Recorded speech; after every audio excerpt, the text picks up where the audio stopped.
ايه الدوشه اللي انتوا عاملينها دي؟ وايه الضجه اللي انتوا عاملينها دي؟ كل ده علشان بنتي قصت شعرها قدام الكاميرا؟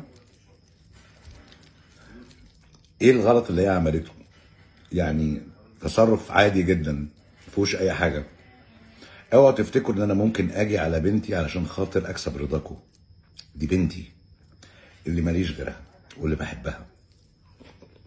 بالمناسبه اللوك اللي عملته عاجبني وانا مبسوط منها قوي، بس قبل ما الاخوه الساده الملايكه الصالحين اللي عمالين يقلوا ادبهم ويشتموا ويقولوا تاخد الترند وجاتها البلا في شكلها وابوها ما عرفش يربيها، لا انا بنتي بتربيها كويس جدا، بس هي بتتصرف باللي هي حاسه بيه. المهم ان هي ما تكونش بتاذي حد.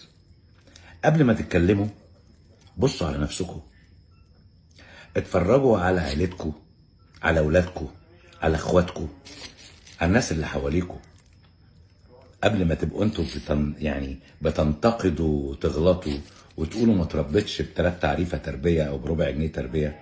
لا انا بنتي متربيه كويس جدا. انا بحب اكل السمك والرز بايدي على فكره، حتى في المحلات الفخمه اما باكل سمك باكله بايدي. تفتكروا دي قله ادب مني ولا مفيش اتيكيت؟ على العموم ريحوا نفسكم واهدوا شويه، لان اللي حصل من بنتي مش غلط ومش عيب. هي ما غلطتش في حد فيكم، هي حره في نفسها.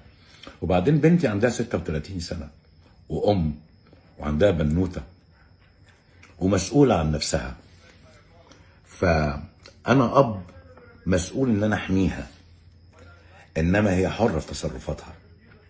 وبكرر تاني، اسماء انت شكلك زي القمر وشكلك كان حلو جدا وخدت الترند، برافو عليكي. ما تسمعيش كلام حد وما تهتميش بكلام حد، وانا مش مهتم بالكلام اللي بيتقال عليا او عليها. المهم ان احنا بنضرش حد.